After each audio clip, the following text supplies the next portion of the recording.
And did you get to points of going, I freaking hate this? 16th chapter. You had enough. I was ready to toss it in and gone, no, I can't go any further. So you got to that point, I had a gutful of this. Had enough.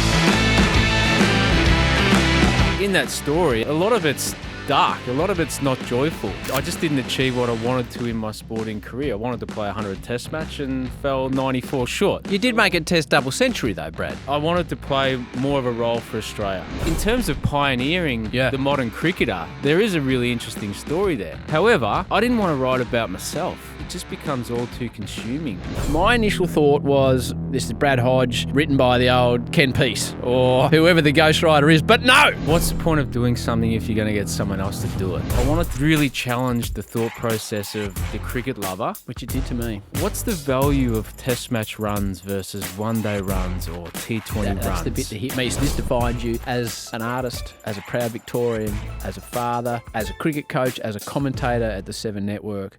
You need to look me in the eye when you answer this one.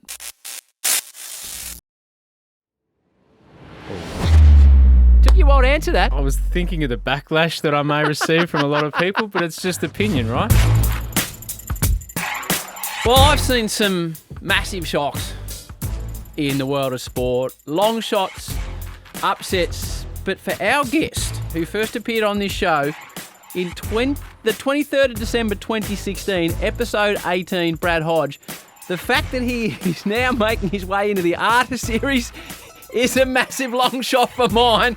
Welcome to author of Brad Hodge's Top Knocks. This is elite territory. This is like Nelson DeMille. This is J.K. Rowling. This is Brad Hodge, the soon-to-be published author. Great man. This fills me with joy. Howie, thanks for having me. If I can get into the J.K. Rowling status of cash, that'd be awesome, wouldn't it? Let's see how good it is. Mate, I was actually listening back. So you were episode 18 of the show, which came out just before Christmas, a little Christmas treat, back in 2016. But I reckon we recorded it. I always get confused between St. Lucia and St. Kitts, but I reckon it was St. Kitts when I was doing the Caribbean Premier League and you were playing. So it would have been recorded in August. So you would have been, recorded-wise, fifth or sixth person I ever did a podcast with. So you are one of the reasons why the show is still going, because you gave us a nice lift early, Guru. At least one of us has kicked on after that moment, haven't we? Do you remember sitting in that little hotel room? Yeah, I do. Marriott. Yeah. Married in St. Kitts. But yeah, those were the days. I was actually, I think, playing for the Guyana Amazon Warriors. And it was a little travelling road show where all the Caribbean teams played at one venue, then you shift. So it was actually, it was good fun. That was when Caribbean Premier League had just sort of kicked off. How good was it? And there was a great flavour about it. The West Indies locals were loving it, enjoying their cricket, and of course they're bred for T20 cricket. But yeah, look, I remember that episode. It's funny when you go back into the deep side of your history.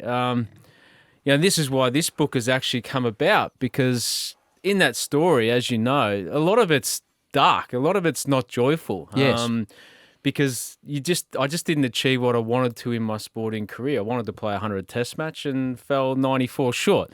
So you did make a test double century though, Brad. Yeah, I know, but it's still the way I see it in terms of I wanted to play more of a role for Australia. And look, it was great to get that opportunity. As we know, it's a great team to be involved in. As you know, I don't. To be fair, I don't know, but yes. You spend enough time with everyone to know what it's like. But look, that was outstanding.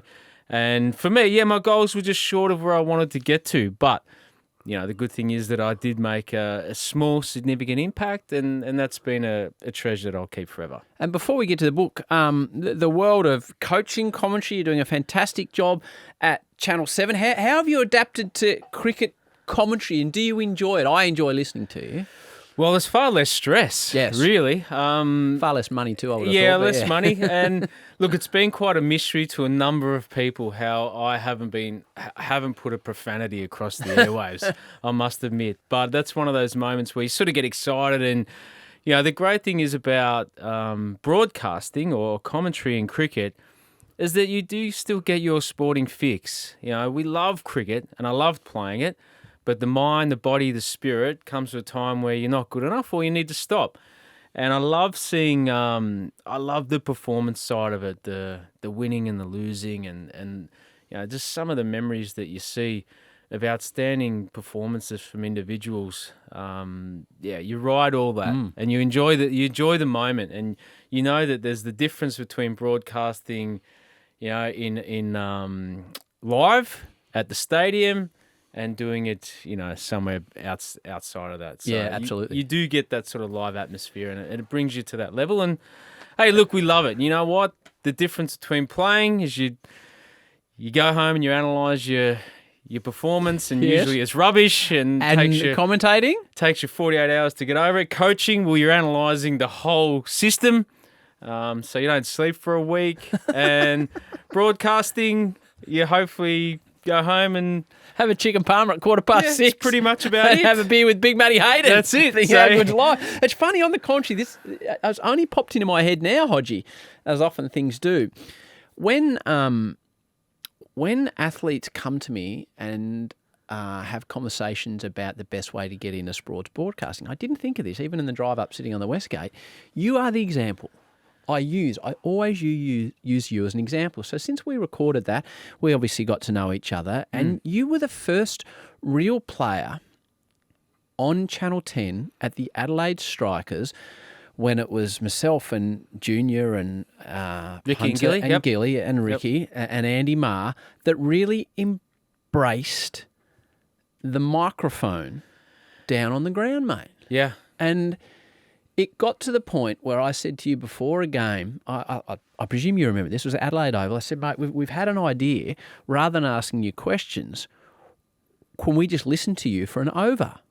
And it was the first time it had been, I think, done in cricket. Yeah. And we just called the ball and then shut up and listen as you talk to your bowlers and fielders. And that was when the Big Bash had 1.3 million people on Channel 10. And I don't know from your point, I've never really asked you, but from our point, it just blew up. It was as good as Ricky and Gilly and Flem and Junior were, they weren't in the middle captaining the team, which is what you were doing. Well, to be honest, that's the reason why I'm in broadcast. Well, that's the moment. Yeah, it could well be. David Barham moved from 10 to 7, and after that experience of commentating on the field, you could call it commentating, I That's suppose. exactly what it was. He thought that it was a good idea to come across the 7 and be a part of the team. So for me, I actually say to a lot of the players, because I was nervous about embracing this, right? You think, how's this, it was bulky at the time. Yep. How's this thing sitting on your back going to affect your performance? And I was reluctant to do so. But then I thought, what a great opportunity, the age bracket that I was in. And it was, I never thought anything about it. I'm grateful for that opportunity, more so for the executives in the broadcast to open their mind up that this is where we can actually take it. So if that sort of mindset didn't happen, or that exploration of that, then I wouldn't be in broadcast. It was actually pot luck. Yeah. So it was a great thing. It really took your brand to the next level. I remember the nervousness for us. I was all for it. I was like, Dave, this is going to be unbelievable. But you knew you were on the mic, and you joked about not swearing, but you didn't swear on the mic. But when you would go up to whether it was, I don't know, it was bustling Billy Stanlake or Benny Lachlan, they were bowling. So they weren't conscious of the fact when you said, do you want a square leg? They could just say to you, nah, fuck off, Hodgey, I want a deep point. Yeah. And that was the concern, that their audio would bleed through when you're talking to them, and then that would have caused an issue. Well, it happened once when me and Trav's head were batting out in the middle. And I just had to say, mate, hey, mic's open, just calm it down for a little bit, because Headie's he's like a million miles an hour. Yeah. He came up, he goes, what about that shot, Hodgey? It was effing unreal. Yeah. I was like, just relax, buddy. Yeah. So, those sort of things you became aware of. What it was good for, actually performance-wise, is that batting at 4, you're always vulnerable when you first walk out. It's the toughest place to bat in T20 cricket. And you're either in the back of the power play with a couple of balls to bat, or you're walking in against Rashid Khan in the 6th over because someone just got out. So you're under extreme pressure.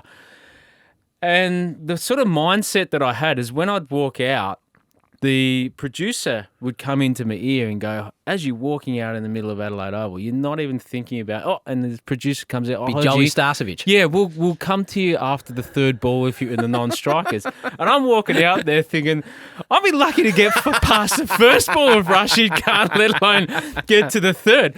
So my mindset actually changed. Instead of like getting real aggressive off the first one or two balls, I'd be like, I've got to get to the third ball here. So I'd never be like 6 off 2 balls. I'd always be 3 off 3. So you got your TV time. Yeah, pretty much. And I don't know whether it was a positive or a negative. The good thing was I never got out in the first 3 balls, but I never got off to a flyer either. So then then you thought you'd get distracted, and then you find yourself 5 off 7. You're like, oh hell, I've got to find the boundary here. But it never sort of worked like that. It was actually quite the opposite. It wasn't a distraction. It was like, hey, I've got to switch on here. That's what KP said. It focused him more than whenever he was batting. But back to the original point, I said to people, Hodgey's embraced this. This is athletes to all sports.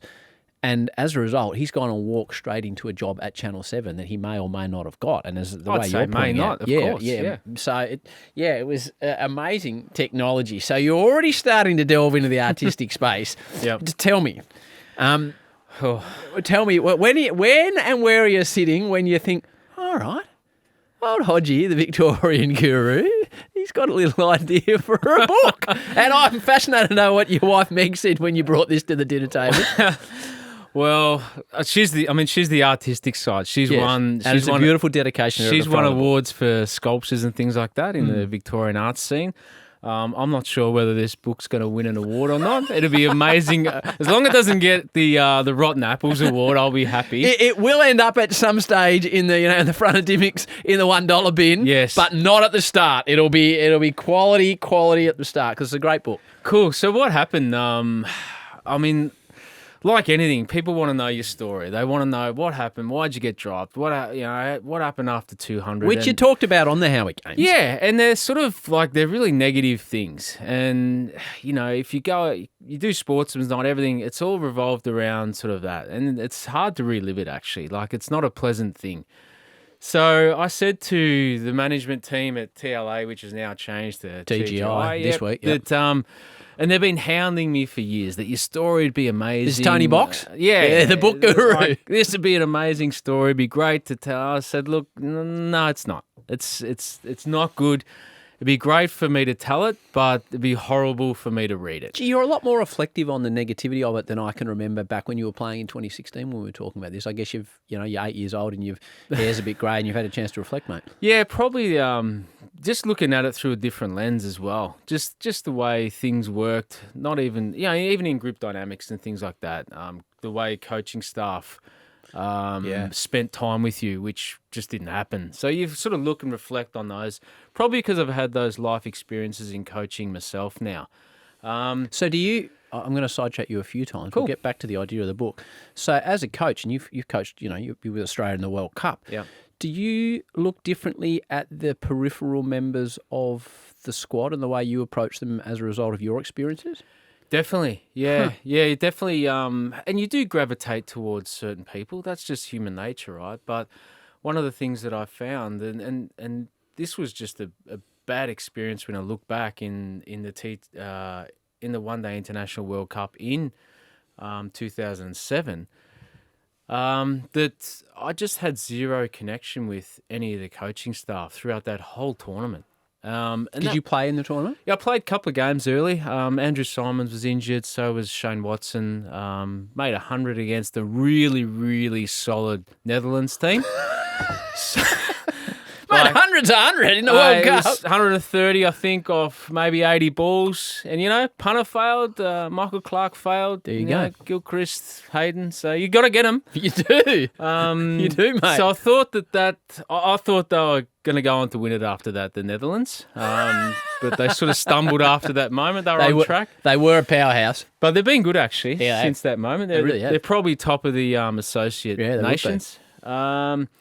But yeah, of course, you're playing second fiddle to Simons and Watson at that time, and then you're sort of on the bench. Then it goes into Test match cricket prior to that, And it's sort of been a carry-on experience that I just had zero connection with the coaching staff, maybe because there was a comment made that you're either in the 11 or you're not. That was from a coach, and I thought that was pretty average, actually. Right. I Wow. won't say who it is, but that was sort of like, okay, well, That you're was not, to you directly? to me personally. Okay.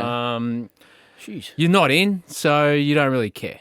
That was basically the way I took it. So again, when you're in that sort of environment, and if you are treated that way, then it's pretty lonely. So they're the sort of things that you go and you dissect later on in life and go, okay, well, was there more to it? Was there the coaches who didn't have an association with me, did they sit at the selection table and purely vouch for you on your performance? Or do they just look at you and go, oh, we don't know this guy? What do you reckon? Yeah. So what's my opinion? I think it's spot on. I don't think they would, yeah. Right. So So you've tried to adapt this to peripheral, for want of a better term, peripheral players? one of the things, yeah. So you've got to give everyone attention. So whether you're the 15th person or opening the batting for Australia, you're all relevant. You're all good players, and you're all working towards the same goal, and that's to win. And that's in every different team. Sport and our attitude to athletes and the way they're coached is very different though now, isn't it? It's a much more embracing environment. It is, of course. And one of the great lessons that I learned actually coaching over in the IPL was the notion that the baggage handler who does all the work late at night, putting the cricket bags into the truck, getting them to the next venue, is just as valuable as the person that walks out and faces the first ball of the match. So, and I never really thought about it. I've never thought about it as a player either, because you're just in this bubble and you roll up and your luggage is in room 305. Yep. There it is, all beautifully laid out. And you never even think of how that luggage got there and the work that it takes to get there. But the point is that person needs just as much love and care as the dude that's going to open the batting for you.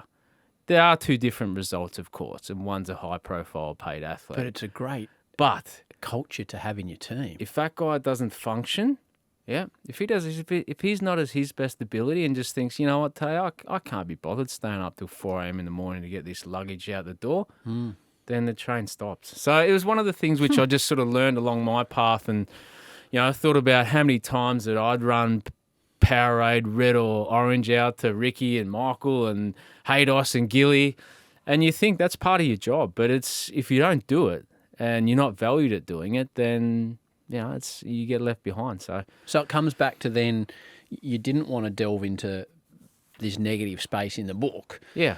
So where does this top knocks, like, can you remember back to your first? Okay, and did you ring Boxy at TLA, the great Tony Box, and say, mate, I've got a thought here for a book? No, it sort of came the other way. So Right. again, it was like every year I reckon I've just been, I wouldn't say pressured, I'd say Suggested. Would you be interested in, telling your story? Or you got a, great story now. You've played Test cricket, good or bad, played one-day cricket for Australia, T20 cricket for Australia, and all the way around the world.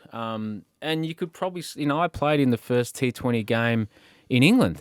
So in terms of pioneering the modern cricketer, there is a really interesting story there. However, I didn't want to write about myself. Like it just becomes all too consuming. Like writing your own story, I just don't see the value in that. I don't see the excitement in that. So I said, you know what? I'll do something if it's related to anyone other than me. So that's why I came up with this sort of top knocks concept, that it is a bit related to me because it tests the boundaries of all three forms. So I played, all three forms, and it really does I wanted to sort of really challenge the thought process of the cricket lover or a reader. Which it did to me. To go, okay, well, what's the value of test match runs versus one-day runs or T20 runs? That's the bit that hit me. So the idea of the book is it's your And it's going to be a great discussion point. Like everyone I know, that they're just going to sit around the pub and talk about this for hours. Yeah. I was trying to. That's the idea. Well, I was trying to engage Erica with it, and she wasn't quite familiar with, with some of these innings. But so it's what you're judging is the top 20 knocks played basically in the last 50 years by an Australian cricketer, man or woman. Yep. And then we'll get to the fact you've gone and interviewed all these people, which must have been a real treat. But my initial thought was, righto, down the bottom, this is Brad Hodge, written by the old Ken Peace or whoever the ghostwriter is. But no, this is why this man deserves his artist series spot. Because I want to hear about what you got in English at school, but this is your actual writing, Hodgey. That's part of it. You know, what's the point of doing something if you're going to get someone else to do it? So you've written every word in the book. I've written every What word were you like on in it. English at school? What would you have It's English pretty at solid, actually. Okay. I had a real good, solid teacher named Brother Quentin at St. Bean's Mentone, and he was pretty good, actually. Out of 100, what would you have been? I was a 80. 80? Okay. Just. Would Brother Quentin be If I turned up. surprised? Would Brother Quentin be surprised you're now a published author? Yes, he would. Right. Yep. Yes, he would. I definitely. I'm not sure if Brother Quentin would actually read it, but he was. Look, English was actually quite good. The hardest thing I found, Howie, was actually the time. Like it took a long. Give me an idea how long you would I have. pretty much took a year. Wow. And did you get to points of going, I freaking hate this? 16th chapter or 16th person out of 20 I've done. I was ready to toss it in and gone, no, I can't go any further. So you got to that point, I had a gutful of this. Had enough. See, this is the artistic process. Every artist gets to this point, Hodgey, where their art starts to destroy them internally, my friend. Well, I thought that there has to be a time when I'm going to go out to somewhere out in the woods, maybe Mansfield, lock myself in a cabin, and because that's what real creative artists people do. This is Rocky IV style material. Yeah, and look, the hardest thing that I found, because each chapter's around, I think, anywhere from 2,500 to 4,000 words. And there's a lot of distractions in the household as well. When you're just tapping away on your computer and the kids come running in, and then you've got other things that needed to be done. So I love the fact that you're calling me an artist because, look, I think as a sports person, you are technically an artist in the way you go about your work. There's certainly a couple people in that book that you'd have to be called my word artist. there would be. Absolutely. No, this was, if I'm going to do it, I'm going to do it myself. And the challenge actually, as you know, you will love this. The challenge is getting everyone's time. Yes. To find time. So I interviewed every person that I could in that book. So that sounds a simple process, and mate. I do appreciate trying to lock someone down. Yep. So how long would you generally be speaking to someone, average? There were an hour. Okay, so minimum hour. That's what we're trying to do on the podcast. It can be bloody hard to get people's time. Unbelievable. I won't name names. There was one particular person that is very, very high up on the list. I'm not going to get. And that's what took a year. Right. And I reckon it took me 9 months to convince this person to, I just need. What do you reckon got them across the line? That they're high up on the list. So I think it was. You're not an 18 operator, you're a top fiver. I think it was the ego, I reckon, Right, Howie, the that top said, fiver. I'm pretty good here. And I said, well, mate, I'm talking about how good you are. So if you want to hear how good you are, then just give me an hour of your time. Hodgey, now that you're an artist, and I don't consider myself an artist, but I've become, obviously with the podcast and various things, it's quite a creative pursuit. I don't think I was a creative kid growing up. My wife said to me about 6 months ago that she said, you know what, I've had enough of saying to you, the garden out the back looks ratty, or the wood pile needs sorting out, or the lawn needs mowing, or even the dishwasher needs unstacking, because she said, I can see you're in this creative mindset when you're trying to work your way through something.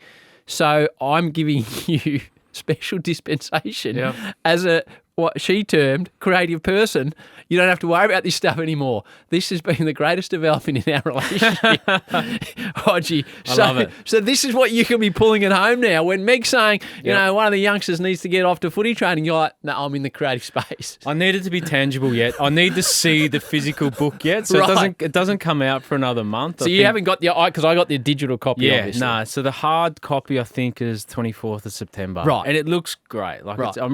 You know, and you asked me, you said, you know, do you actually like it? Yep. And I said, I've no idea, Howie. Like, I can't judge my own performances. I can't judge whether I've had a good day calling a cricket game or whether I've written a good book. No, it is Other hard. people will judge that. But when I look at it and see the visuals and stuff, I'm like, this is pretty cool, actually. I'm quite proud of it. So with my wife, like, there's sculptures in the house and that. There's a tangible asset where you go, she's actually created that. So I don't think I've got that luxury just yet.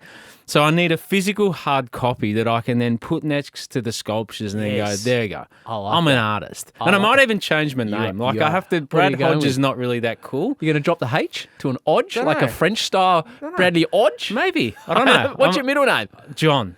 Jean. So I'm happy. I'm open for discussions. I think Bradley Jean Hodge has got a nice Olympic ring to it. Well, I don't know what the French are like in the cricket circles. I know the Italians are okay. French cricket, come on. But there you go. That's right.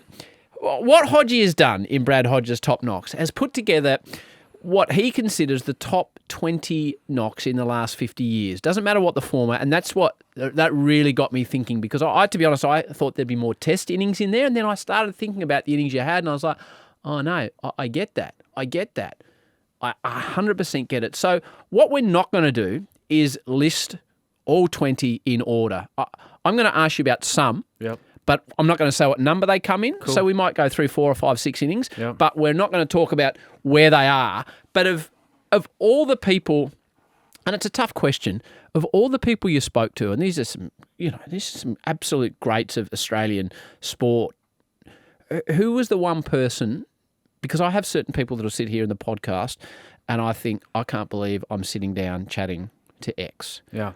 And a lot of these would have been teammates. But who really resonated with you? Who did you sit there and think, my God, this is me talking to X about this particular innings? Probably the person that I really, really loved and enjoyed the most was Alan Border. I was hoping you'd say that. It was so good. And I've got the recording, and I reckon he was probably the longest as well. So you've got the audio recording? Yeah. It's a special thing. Yeah, it went for probably, I'd say, an hour and 40 minutes. And it went off on so many different tangents, but the innings that the innings in that book, so this is not his highest score. This is Alan Border, 98 not out versus the West Indies and the Port of Spain in 1984. He came in at 3 for 16. Yep.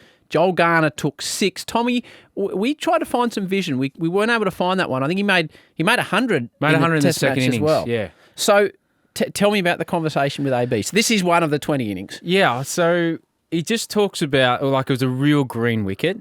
Cricket fans, there's a lot that goes into it. So of the performances, right? Yeah. Think of the great.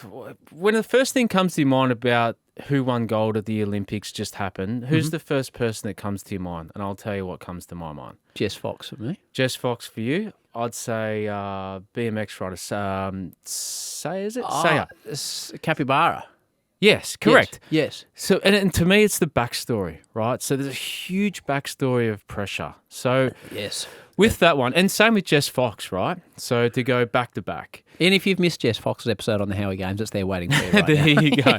Book in and pay your subscription. That's right. No, we're free, Hodgey. We're free. Well, so we are the struggling artist. You're going to be the successfully financial artist. Wow. We're the struggling artist. Somewhere along the line, there's a clip, I'm sure. But in all of these performances, some of the stories have got a real backstory to them that you go, how did they perform on the next day? Yes.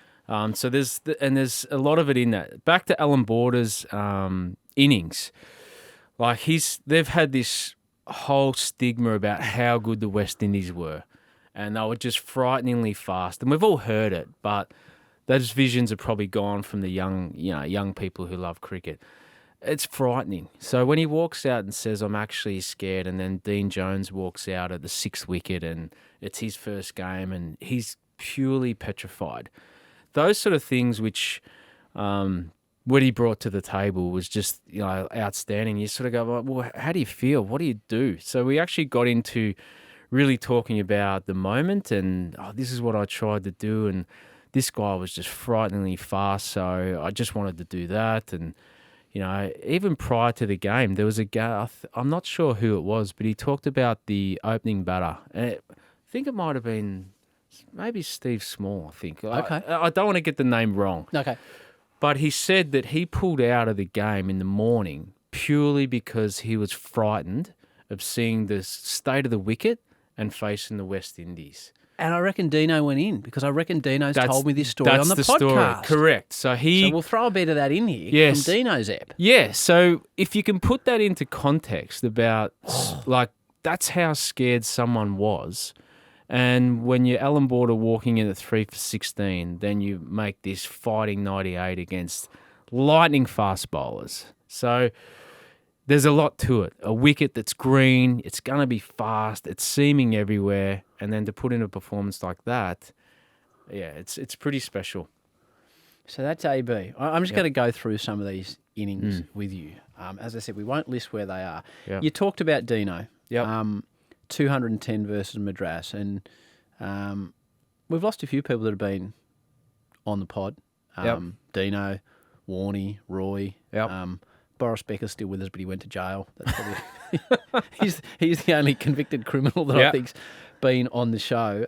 Tommy, you got some of Dino. There's that classic vision. We can have a look at it now. I don't know, has it got commentary on it, Tommy, or not? We'll just whack the headphones on, Hodgey. What's that, Tommy? Oh, we've got to plug our headphones in. Just plug it in there, Hodgey. Here we go. So this is Dino's 210. We'll just have a bit of a listen.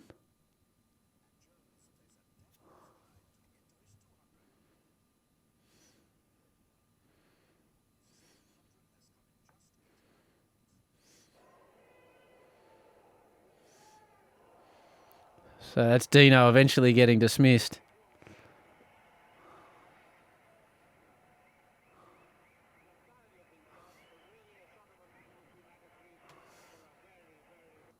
He's got the county. He's batting with the county. So have you gone back and looked at vision before you've interviewed the people? Anything that's on YouTube and stuff, Could you find AB or not? Because we've only had a quick look for his 98. No. And that's why it's great that Dino's there. Obviously now that he's no longer with us. And again, we can whack some of him talking about it. So how did you go about doing Dino, obviously with Dino not being here, which is, this is like you grew up playing cricket with, mate. So I can't. He would have been the king of the Victorian dressing room when you walked in. He was, and he was my roommate for the first 2 years of playing for Victoria as well. So he would have been these old days school. you sort of sleep in, you get your own room. Well, back in those days you sleep in the equivalent of the Benalla motor inn, and you've got the two single beds next to each other. So tell me your story about rooming with Dino. Well, it's pretty weird actually, because he was like my idol, and I had two posters on my wall. One I loved equally. One was Dean Jones, and the other one was Samantha Fox. And they were both there for their own particular reasons. Did you ever share a bedroom with Samantha Fox? No. Right. No. Disappointingly. Very disappointing, but given the opportunity, I would have. But Dino's not a bad second prize. Dino was a second fiddle. And the funny thing is that when you room with someone for 2 years, this is the legend we're talking about, guy I wanted to be, and you're watching him walk butt naked through your room, in the shower, jump into bed, and then you sit there and talk cricket for most of the night. Very strange stuff. Very, if you look back, you go, it's not real. And it shouldn't even happen anyway, right? You're an 18-year-old dude, sleeping with a guy that's playing cricket for Australia, and you're sort of half an inch away from each other. So what was it like? Who did you mainly speak to about Dino's innings, and what was the one defining reason why you put it in your top 20? There was, so I spoke to AB about it. Also spoke to Greg Matthews about it. So Greg was a little bit negative, actually. He sort of said, well, the wicket was that flat. that he should have got 200 anyway. Right. But then you go back and you analyse everything about it. So that's the thing. There was a number of considerations that had to come into it. So, yeah, even though the wicket was flat, there's an individual performance in that there's a number of biological things that he had to face. Yep. And you just push through. So that's why it's an outstanding performance, whether it's a good wicket or not. To be able to get 200. If anyone's ever been to Madras, now called Chennai, it is stiflingly hot conditions. It's got this strange wafting smell that comes from the canal and it hits you straight up your nostrils and burns your nostril hairs. Yeah, that's how really bad does. it is. And to do that for 5 or 6 hours in that heat, to be able to perform is I think, an unbelievable individual performance, and that's why it's there. It's funny you say that. We'll get to Maxi. I think we'll talk about Maxi now, and the innings he played in the World Cup against Afghanistan. And I remember being privileged enough to be working on the World Cup, which I was pinching myself. It was like you sitting next to Dino in the room. I remember doing the pre-game hostings, and on the world feed, it's only 15 minutes, and just being absolutely, so that was Mumbai, which is not as hot as Chennai, absolutely being soaked to the core, because it was like for the 15-minute hostings. Yeah. And just back on Dino, I can clearly remember that night sitting in the hotel thinking, that's my first real understanding of the heat that Dean must have been batting in. Yeah. Oh, another good example, Australia were playing a test match there when Gilly was captain, Punter was out injured with a broken hand. So it was the series that they won against India. I was 12th man or 13th man or 14th man. Justin Lang was open in the batting. I ran out 9 sets of gloves to Justin before the drinks break. So that's 9 pairs of gloves he's gone through in an hour. Wow. And I copped the spray after drinks because the first pair hadn't dried. But if the humidity is so thick in Chennai that, they actually didn't dry. So there's some cold air conditioners in the dressing room that I'm sticking these gloves up, just holding them there. Hopefully they'll dry in 2 minutes before Justin calls, for his 12th pair of gloves. But that's sort of how it is. You wouldn't go through 9 pairs of gloves in 2 seasons. No. And he just peeled through them in half a session. So, when you take that into consideration about performances, there's a number of factors: heat, conditions, the pitch, the quality of the opposition is actually pretty critical in this as well. Yep. One of the ones that isn't in there is Matthew Hayden's 380. People go, well, it's the highest, highest score against by an Australian Test cricketer. Well, sorry, but there's a better performance from that individual in there that I deem, against a better opposition. Yep. A lot of factors, isn't there? There's a number of factors that I had to sort of go through. Do you know how hard it is to go through someone like Ricky Ponting's portfolio and dissect every innings? Then Michael Clarke. Then it was an endless sort of effort of trying to siphon out their best performances. And Ricky was quite interesting when we chatted. He said basically, Hodgey, there's only 4 performances in all my career that stick out in my mind every day. 4 innings. Yeah, he goes, the others just sort of morph into performance. Just another 100. Just another. I'm like, just another, mate. Just That's another right. ton. And I said, I've got one of those performances. but he sort of said that, there's always a special reason why those 4 sort of stick in your mind. He goes, and they're always the ones that you sort of talk about. So it was quite interesting. And most of the players who had big careers, that was exactly how they felt. It's an interesting... Yeah, it was really weird. So I haven't seen... I counted them up. I think I'd seen 4 or 5 of these innings live. Yeah. That... I was lucky enough to sit on the 400 finish line when Kathy Freeman won.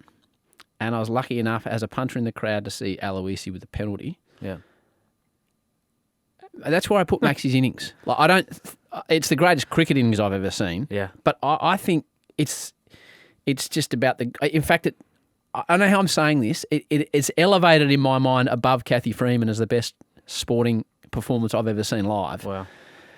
I was lucky enough to be commentating when he brought up the 100. I think we had this discussion. Yeah, and we then did. when he moved to 110, I sat down on the boundary in Mumbai, just inside where the crowd were, and watched him and heard the crowd chanting his name. An Indian, and I think we mentioned this in the book. Yeah. An Indian chanting Maxwell, a bloke from Melbourne's name. And the thing that people, I don't know, could really comprehend, Hodgey, is in the ad breaks when Fox or Sky, wherever you're watching around the world, goes to a break, I'm sitting there watching Maxi live, sitting on the ground, and Paddy has to walk down to his end of the pitch every single over because Maxi couldn't physically walk to the other end, and then he'd face up with everything we're taught not to do in cricket. No foot movement, no nothing, and just pogo blokes over the fence. So I know this is your book. I just wanted to...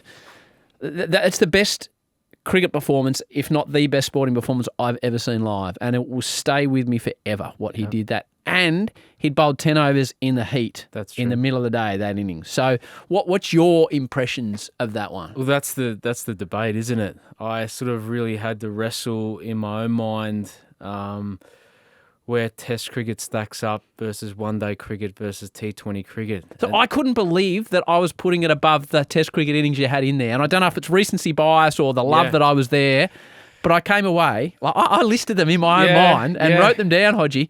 I had it at 1, and I was like, how can I put that above Alan Border's 98 that we spoke about when he's facing the physical fear and factor? Because there wasn't a fear factor.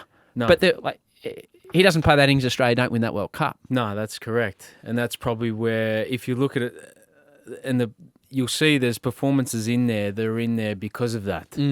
So it led to winning a major tournament. So this was one of them that I really had to wrestle with in terms of where it actually sits. I don't think there's been an extraordinary... There's been nothing like it, that's for sure. I don't think there has. But then that's the weight. How's it weigh up against some of these other performances? I don't know. That's the debate, Howie. And that's why everyone's different. And how was Maxi reflecting on it? He was pretty quiet, actually. I thought I'd get a lot more out of him in terms of how extraordinary it was. It was pretty quickly after the event because I'd actually, to be truthfully told, I'd finished the book. And Maxi... Before the innings? He was a late inclusion, yeah. He just knocked up a late 200. You had to squeeze him in. Yeah, and for point you make, it was just one of the most extraordinary innings that's ever happened. So I said to the publisher or whatever, you need to hold off here. I have to get an interview with Maxi. See, this is the artist in you coming through. You're and starting to make demands now Yeah. as an artist.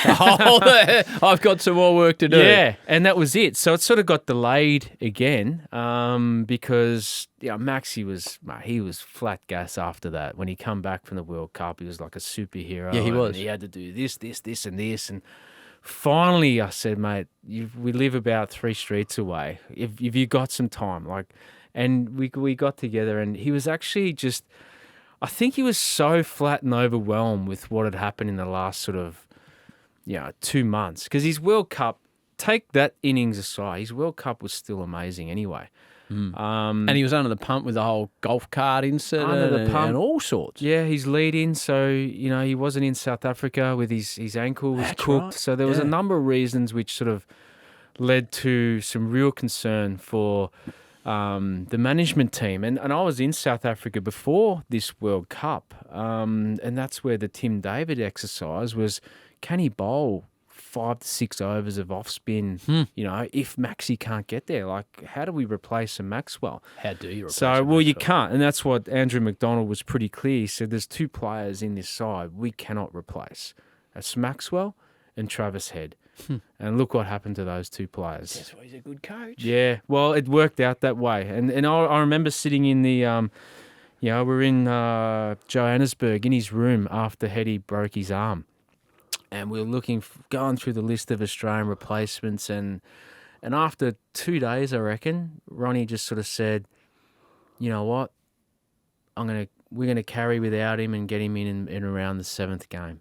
And the amount of negativity that came the Australian team's way when they'd lost a couple of those games, we've picked a bloke that can't bat.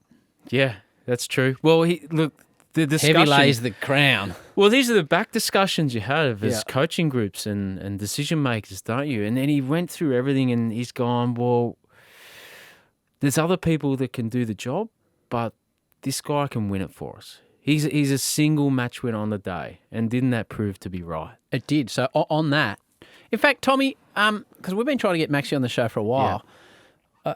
Well, he's too busy. There you go.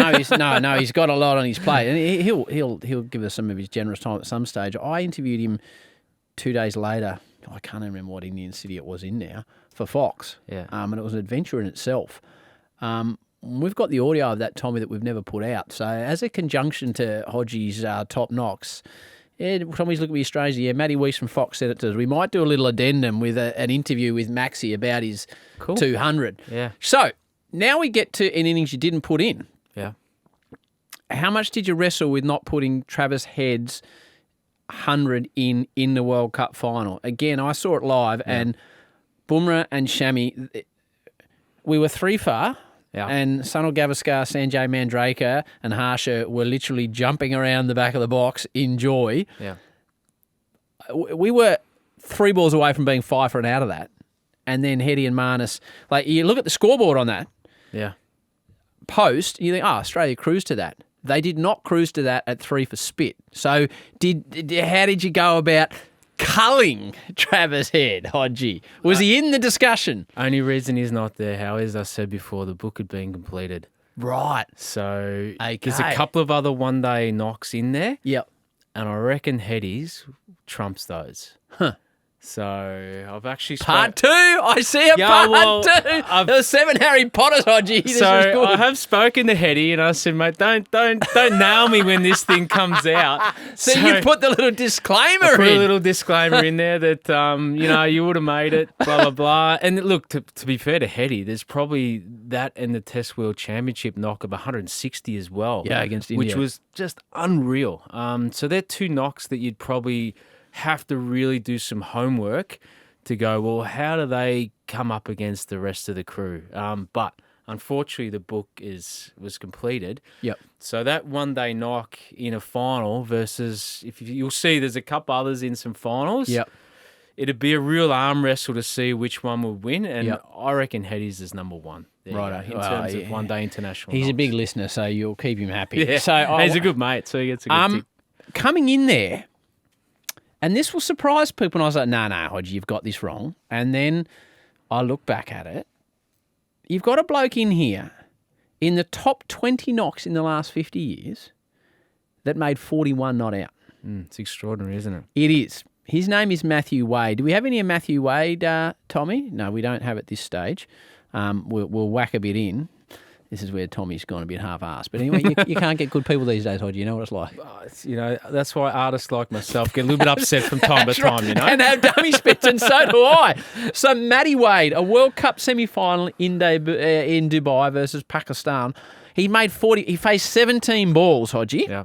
So from the obvious question, how can a bloke who faced 17 balls, in your esteemed opinion, be in the top 20 innings in the last 50 years? He faced 17 deliveries. It's amazing, isn't it? It is. That's the debate. So it is. The So debate why is he in there in your mind? He's in there because that extraordinary performance can't be achieved by anyone. That was an innings which basically won Australia a World Cup as well. It did. So the point being is that is 41 off 17 any better than a Test match 100? Well, in my mind, this is the debate. This innings by Matthew Wade, this couldn't have been done by just anyone. It was pulled off by someone who's got extreme skill and ability to be able to manipulate a win under extreme pressure. Australia were miles behind. They were. Miles behind and should have lost. And people will go, 41? Well, he batted for like 22 minutes. Takes 5 hours to make 100. Well, that 22 minutes won an Australia World Cup. And how did he view it? Well, the reason he would have been pumped to get the call. Yeah, so when we chatted about it, the reason that I want people to digest what happens. So when you're sitting there as a T20 lower order bat and you just see this run rate climb and climb and climb and climb and climb up to 12, 13, 14, and in your mind, every time that steps up another one, your ability to think that you can win this game just deteriorates. And you think, I can't do it now. So Matty Wade, in that instance, truly believed that they were cooked, absolutely cooked. In his own mind, they thought they were gone. Gone. And he says that Marcus Stoinis hits a 6. I think he was like 7 off 7, Matty Wade, from memory, or something like He's that. made 41 off 17. Yeah. Right. Yeah, so it was a real sluggish start. And he said, I only really believed that we could win this game when Stoin hit, I think it was maybe Shadab Khan for a 6 off a last ball.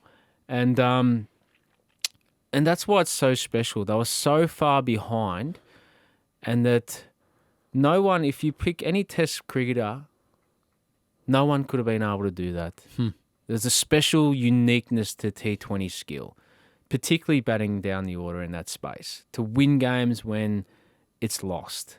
That's why it's special. I don't think, if you have a look at the skill set that he pulls out to be able to win that game. There's lots of laps and ramps, wasn't there? There's ramp, there's everything that we get taught as a technical cricket player, he does that's there. Well, sorry, the opposite.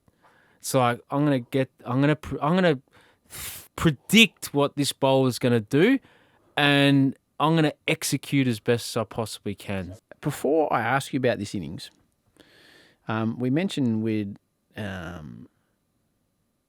unfortunately lost a few people that appeared on the show. So Andrew Symonds, 143 versus Pakistan. I can still clearly remember this innings. It was sort of the birth of Andrew Symonds in a World Cup versus South Africa in 2003. Tell us, before we get to the innings, tell us some Roy stories. When did you first meet Roy? What was he like, and how did his passing sit with you, affect you, strike you, hit you? The moment was I was actually down at Phillip Island watching some motorsport. And just a random dude came up to me and said, "Oh, listen, really sorry to hear the news about Simo." I'm like, "Mate, what are you talking about?" And then it filtered through, and then probably similar to you, the phone just starts popping and popping and popping and popping and popping, and you go, "Wow, this is out, and actually, it's real. It's reality." Devastating, like for the cricket community and also the broadcasting community. He was something different in commentary, wasn't he? Yeah, look, he was so unique. He was a unique dude, on and off the field. What do you remember about Roy? So I actually played, my last Test match was in the West Indies. I came in and replaced Pup, and Andrew Symonds and I had 2 really good, important partnerships to win the Test match. So I came in, I think, 4 for 10.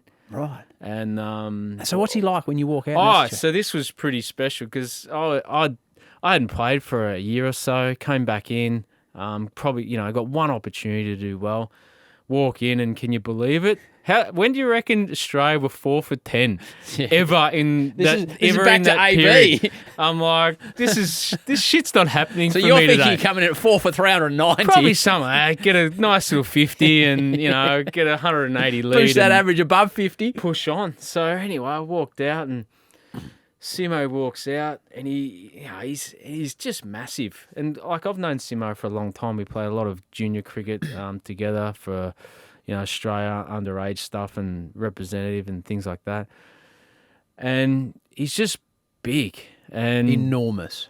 And he walks up to me and he just goes, "Well, Brown," he used to call me Brown Snake. I don't know why. That's what he did. He knows everybody. He goes, "Well, Brown," he goes, "Fucking Australia needs us today, don't they?" And I just sort of looked at him and said, "Yep, let's fucking give them what they need." Brown Snake. It was pretty cool, and we put on probably close to 80 or 100, and then again in the second innings. So, and that was a really special moment, just to be able to look back and go, "Oh, that was cool to be able to bat with Simo." Then the other memories are the good memories when you're out having a beer with Simo, and you're desperate to leave. Like you've had enough of your quota. You're done. It's like I need to sort of sneak out of here, and you sort of. This is where you should be a ghost, and just get out of there and let everyone give you crap the next day. Smoke bomb. Yeah, this is like, see you boys. Look, I'm just gonna get home, and Simo hears it, and every time he goes, "Where are you going?" Look, mate, it's time for bed. I've had enough, and you're not done yet. And I'm like, no, I think I'm pretty done, mate. And like you sort of, that he's not done yet. Yeah. And you're like, oh God, and you sort of like, no, I'll go, and you just start to walk away. And I remember this happened a couple of times, and he grabs you with this headlock. And he has no idea the strength that he's got. And you're like basically choking to death. And at 1 o'clock in the morning, you're sort of thinking, how long is he gonna hold this chokehold for? Like, does he actually know that after 40 minutes I could just pass out here? 40 seconds. And so he gracefully just lets you go gently, and you sort of look up and go, oh, couple more, Simo. Right, good. And then just lets you go. So they're the sort of fond memories that you remember. A couple of good stuff as well. Campsites in South Africa that away from the team environment, out with Matty Hayden and Simo and Langer and Martin, whoever it was, out in the middle of wilderness and just spending time together and talking shit and just being blokes. That was good fun. That's the stories I love. I can clearly remember he was meant to be doing a game, I think at Marvel, and he lost his phone at the pub. And the great Steve Herson, who produces at Fox and did at 10, was trying to get hold of Roy, but Roy had lost his phone, and Roy ended up at the MCG, and there was this massive drama because he was at the wrong ground. They eventually got him to the right ground, and I reckon it was the Golden Fleece just across from here where he lost his phone. And I remember seeing him 2 nights later, and I said, "Did you find the phone?" He said, "Nah." He said, "I went to the Fleece, so I thought I'd better get there on opening time," and walked in at 11 and hadn't been handed in. I said, "Oh, what did you do for the rest of the day?" He said, "Oh, yeah, I left the pub at midnight." I said, "How come?" He said, "Well, you just didn't know how someone could have walked in with the phone." So it spent a solid 13 hours at the pub in his mind, in the off chance that someone was going to drop it in. So in my mind, that innings, his 143, was the birth of the Andrew Simons we all sort of saw eventually. Is that the way? And how did you go about, and how tough was it to go about to reflect on that one? It was pretty tough. So the people that I interviewed for that particular innings was Alan Border again, and Jimmy Ma, good friend of Andrew Simons. There's a whole backstory to that moment. So one, he was lucky to be selected. So they dropped Steve Waugh for Andrew Simons. So imagine having the pressure of a young all-rounder. He hadn't made a run before this innings. So imagine feeling the pressure of, I've just taken Steve Waugh's spot.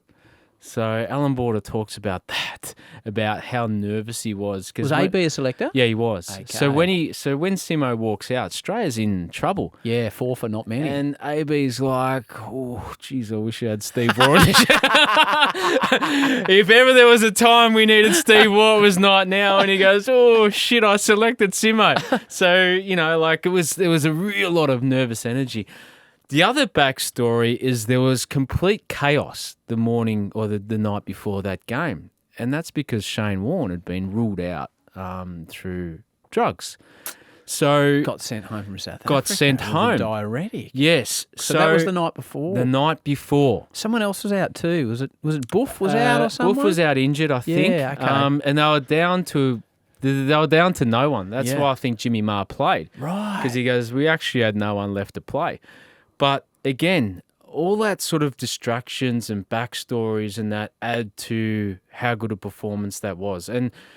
And speaking to Jimmy, he just said that Simo was like,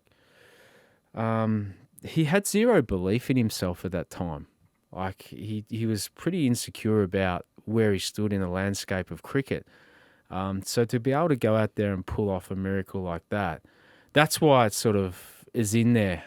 There's again, wrestling one-day cricket versus Test cricket. I think Test cricket does win and wins comfortably, T20 cricket, I reckon, in my mind, sits just behind Test cricket. Yep. From the evolution of the game. But this innings in particular, with the backstory and the chaos and what it meant to the team at that time. So I also spoke to Ricky about this as well.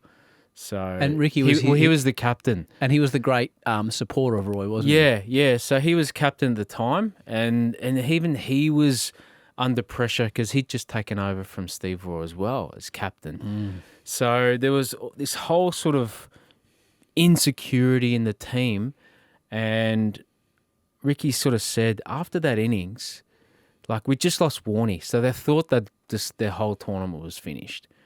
And Roy brought that belief back that, hey, no, this is the Australian team. We can win. We've got the artillery to win.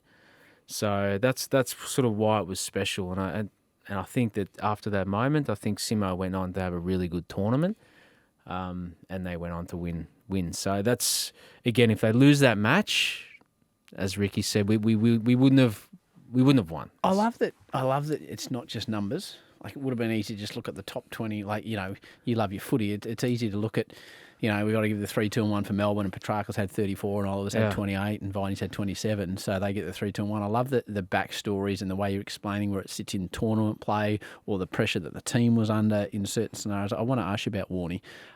But Alyssa Healy, 170 off 138, some of the cleanest ball striking you would ever see. Yeah. Where did this innings? That was in a World Cup final. Yeah. And again, it probably got over the line. There was an innings from Meg Lanning, I think, 150 over in England. You can go back and listen to either Meg's or Alyssa's episodes of the Howie Games at any particular time you'd like to. And there was also Lise Perry's 200. Oh, yes. So Test match 200. Where she brought it up twice. Yes, correct. Yes. That's right. And again, a little bit like the rest of the performances, one, I had to dissect which female performance was the best. So then I had to go back and look at Belinda Clark and all those ladies that had featured in the last sort of 50 years. Of which there'd be, like, we couldn't find There's the AB vision. There wouldn't be much. So there'd be highlights at best. So in terms of the modern generation female, I was probably leaning towards them more because I had an attachment to that absolutely. Group. And that probably influenced my position to go towards a Healy, Lanning or a Perry or someone else for that matter, because I'd visually seen them as well play.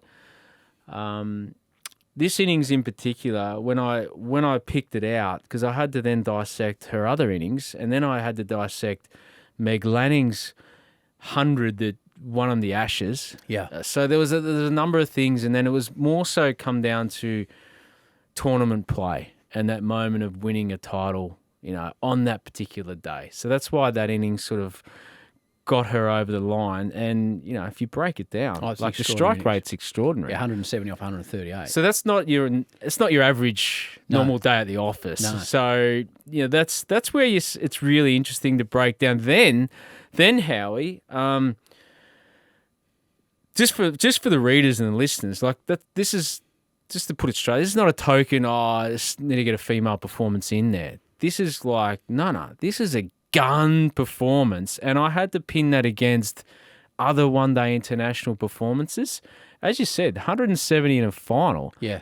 That's better than My word, it is. Ponting, Gilchrist. Yep. Like, I'm not saying it's better, but it's there. 100%. You can't deny that. 100%. Warnie's obviously not in this book, but we were talking Warnie? about... Yeah. He's 99. Well... Couldn't squeeze it in there. Vittori overstepping the amount of times he showed me that vision and said it was a no ball. We spoke about passing with Roy, and it was great to hear those stories. So it just popped in my head. Tell us a Warnie story. Tell us when, you know, Dino is your hero. Like, when did you first come across Warnie? Was it playing for Melbourne? Was it playing for Victoria? And what? Give me a Shane Keith story. Oh, we'd seen each other through, like, he just went to a huge stratosphere very quickly. So his parents just live like 5 houses from where I live.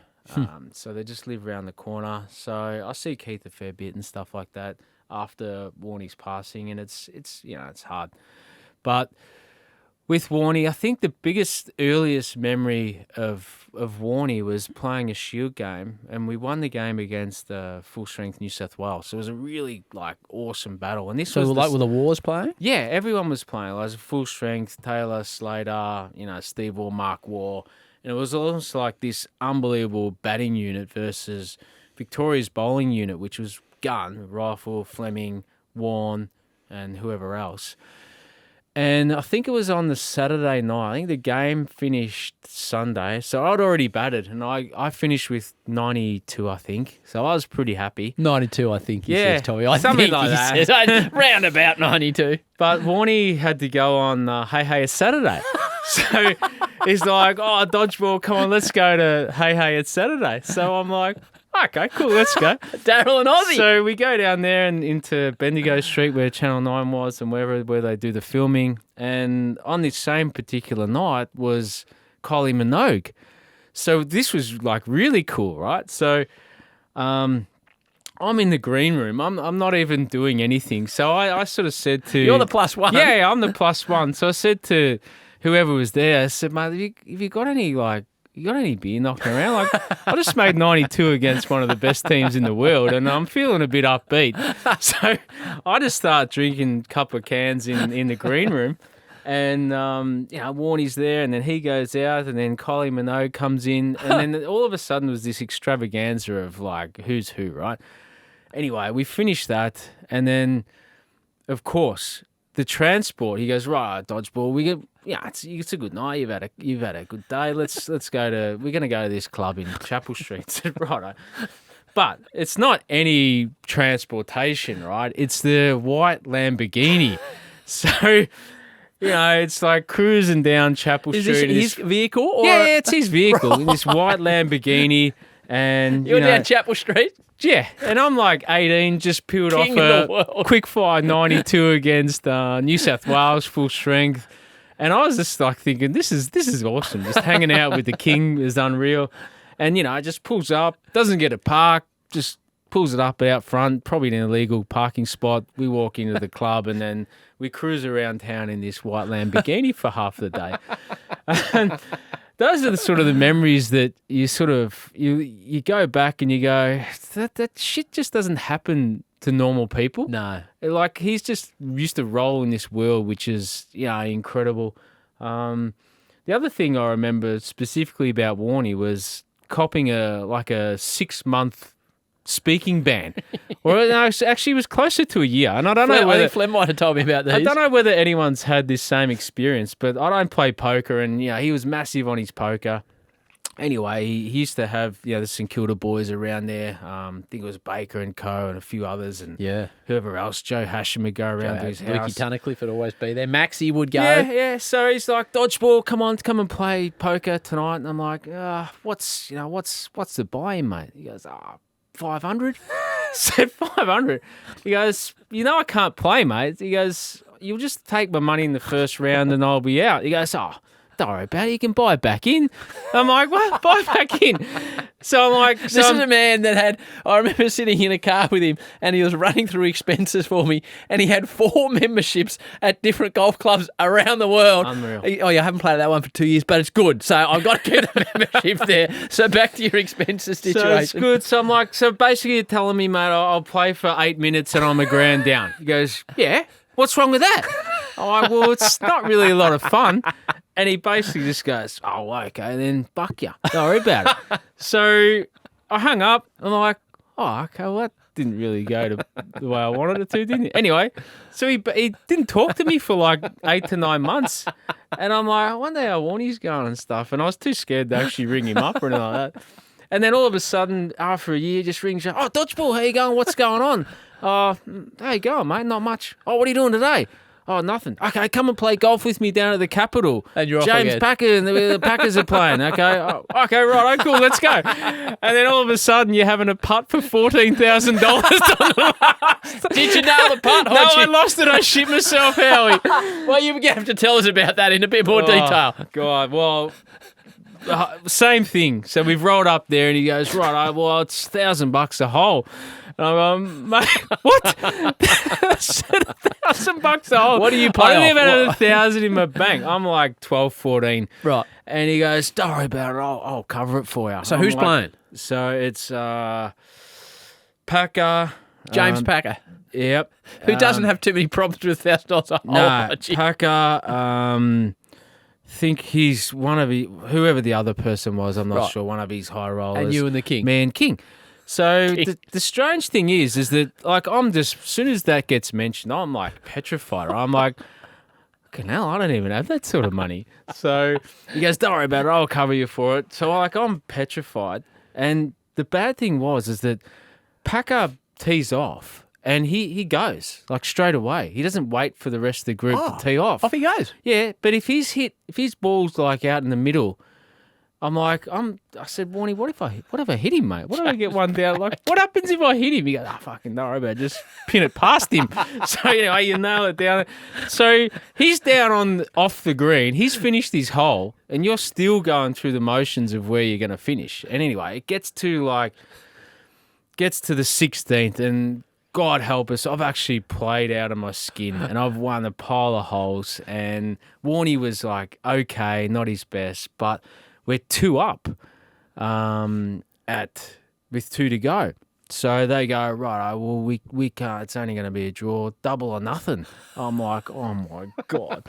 So at this stage, so it was sort of like it was like 4,000 per person or something like that at that stage. But it was in our pocket. We were winning, right? Right. And so we played the next hole, which we won, and it got to the last, double or nothing again. So it's like 14,000 a person. So I'm like thinking, I could win 14 grand here. So what a day this is going to be. Anyway, so I get on I just needed to make 4 or something like that. Got on and had let's call it a 3-meter putt for 14,000. And I reckon I missed it by 4 meters. I was so shit scared and rubbish. My hands were trembling and just missed this thing. But, I was actually so happy that no money changed hands that day. I would have had to remortgage my house if I was on the wrong side of it. So it was like the worst golfing experience I've ever had in my life. But that would just be another day for Warnie. That was him. He would have gone home and had his baked beans and pizza and lasagna and thought nothing about it. That's it. Hodgey, I'm going to put you on the spot. The book is called Top Knocks. I got a couple of spin-off ideas which I want to get to you. You've got one Australian cricketer, whether they're in the list or not, to bat for your life, and you've got one Australian cricketer you want to go and be entertained by. Who is that? And we'll both play this game because I've got a thought as well. Who's batting for your life? I'd probably say... Oh, that's so hard. That's really... Well, I'll throw you mine. I'm going AB. Yeah. He is my sporting hero. I'm going AB because I've got distant memories of him just holding up the West Indies. Yeah, well, I mean, that's where you look back, and I think he played 60% of his Test matches against the West Indies. And average 50. So to average 50, that's just out of this stratosphere of outstanding performances. I'd probably have to toss up between, and this is not giving you the definitive answer, Border or Steve Waugh. Steve Waugh. I thought you might say that. Yeah, but now I'm going to make you pick one. But then I was gonna say Hayden because he's my good friend, and you can't allow your mateship Channel 7 commentary bias to come into it, Guru. He'd dig in for me, wouldn't he? True. Looking back on the history, when you play 60% of your games against the West Indies, you average 50. Yep, they have to be Border. Okay, AB it is. So then you're taking someone of the cricket, and this is the artist series. You want to see an artist in action. Yeah. Who are you going with? It's got to be Maxwell. Yeah, would have to be that. I'm going to throw one at you. I can't go past Emmy Waugh. I just can't go past the flick through mid-wicket or the cover drive as a thing of artistry. Yeah. And like any great artist like yourself, he's going to do something amazing and he's going to get to 65. You think, oh, we're settling in for one of the great artistic performances, and then he'd play a reverse sweep against Tufnell or something and get out. Yeah, that was smart. Yeah. I reckon he got good raps for that, actually. Oh, Hodgey, I hope people buy this book and take it to their mate's house and sit there and have a discussion like we have, because I could go on for hours about this. I think it's a brilliant idea, and well done writing it and putting it together and securing the interviews. Is there a spin-off here? Like Brad Hodge's top bowling spells, Brad Hodge's best AFL performances, Brad Hodge's top 20 rugby league tries, Brad Hodge's best Olympic moments. I think this could be a rich vein of finance. So you can handle $14,000 putts if this really takes off. Yeah, look, I haven't thought about it. This was the only sort of project that I wanted to take on, and it's because I know batting, I have an attachment to it. So, and are you proud of what you've done? Yeah, looking back on it, it is. I'm actually really excited to hear like the normal punter or your mates coming up and going, oh, what about that knock? Why didn't you get that in? Yep. What about that? Yeah, exactly. Why isn't Travis Head in there? What about Usman Khawaja? What about that? Why aren't they in there? And then that's the debate that you actually want to have. You should. So, you need your publishers to get some form of. I wouldn't do it on social media. What's the spin-off, you reckon? Well, no, I think there's a discussion with you in a room of people that are paying for the privilege. What about top 20s that would have got there? Well, yeah. But I just think... Can you have a prediction? Like Brad Hodge would have got 282 against India if he got more than 6 tests. If he got picked. But I think there's you sitting in a room in a panel-style forum discussing it with the punters in the crowd that love their cricket. Maybe during a test match, I think I'd be buying a ticket. Yeah, well, it'll be publishers about that. Look, it'll be a good discussion. Everyone themselves will reflect, I think, even on their own individual performances, and the people in this book will go, oh, actually, was my performance better than that dude ahead of me, or should I? What's Hodgey talking about? He's talking shitty. Mine was clearly better. So it's only an opinion. It's just the way I've ranked it. There's been a lot of work actually that's gone in there to dissect a number of cricketers' careers that don't even feature in this book, trying to find a little pot of gold in there. But yeah, it was fun. It's when you go through a number of careers, you know, David Boone, for example, and you go, look at all his test matches and performances, and is it good enough to get in against this lot, or yes or no?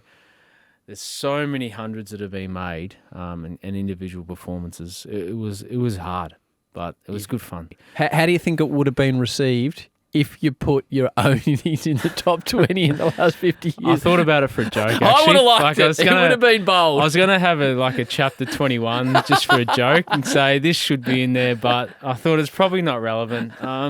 Look, there's Jason Gillespie's 200 that I had to dissect and think, is that an outstanding performance? Yes, it is. Well, it's like Maxwell. It's completely out of the box. Yeah. So look, there's heaps of work that went into it. When I look back at that 200, it's a bittersweet thing. What's the bitter bit? Well, bitter is that it ended pretty quickly after that. Right. What test match was that? That was third. Okay. I then played the Boxing Day test, which was a bit of a disaster. I was just, I guess, overwhelmed by the expectation of 80,000 people and a home crowd. Yeah, too. look, Howie, and that's the thing that really shits me is that I never got a chance to speak to the coach or the selectors about that moment to go, you know what, actually it got the better of me. But you know what, I reckon I'm glad I got it out the way. I'll be better for the run next time. Yep. And that just never happened. So they're the sort of things you sort of look through your little lens of history and go, fuck, I just wish I'd had that conversation that, I could have, when we're all not steely, and I would have liked to have gone, I love the moment, but the dream just didn't go the way I had envisioned it. And that's okay. But no one listened to that story, or wasn't actually, no one willing to ask. Right. That's what hurts the most. Well, the book is called Top Knocks. Top Knocks. It's, as I said, I was really looking forward to this because there was no real structure to it, just talking about cricket. I love the book, mate. Congratulations. Yeah, thanks. Congratulations becoming an artist. Artist formerly known as Brad. Yes. What was the middle name again? Jean. Brad Jean Hodge. I think No, it works. doesn't ring well. I don't like it. Mate, where can people buy it? All good bookstores?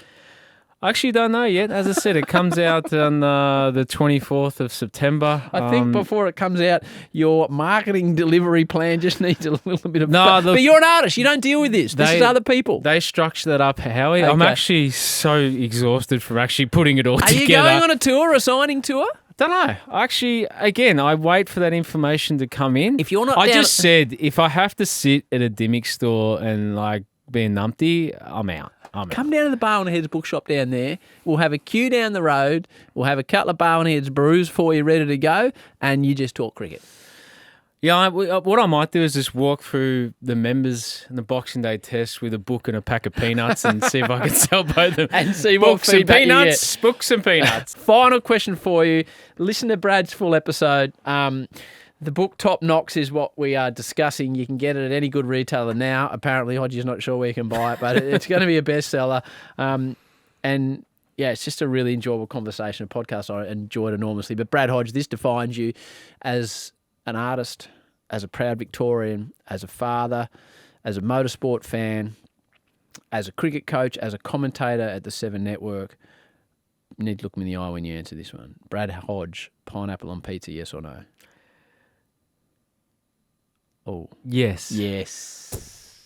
Good boy. Took you a while to answer that. I was thinking of the backlash that I may receive from a lot of people, but it's just opinion, right? Because it's just opinion, like Correct. you booked. Yep. Mate, thanks for joining me on the Player Profile. Your app's up as well now. It's a treat to have a chat with you. Good on you, mate. Thanks, Howie. Well done.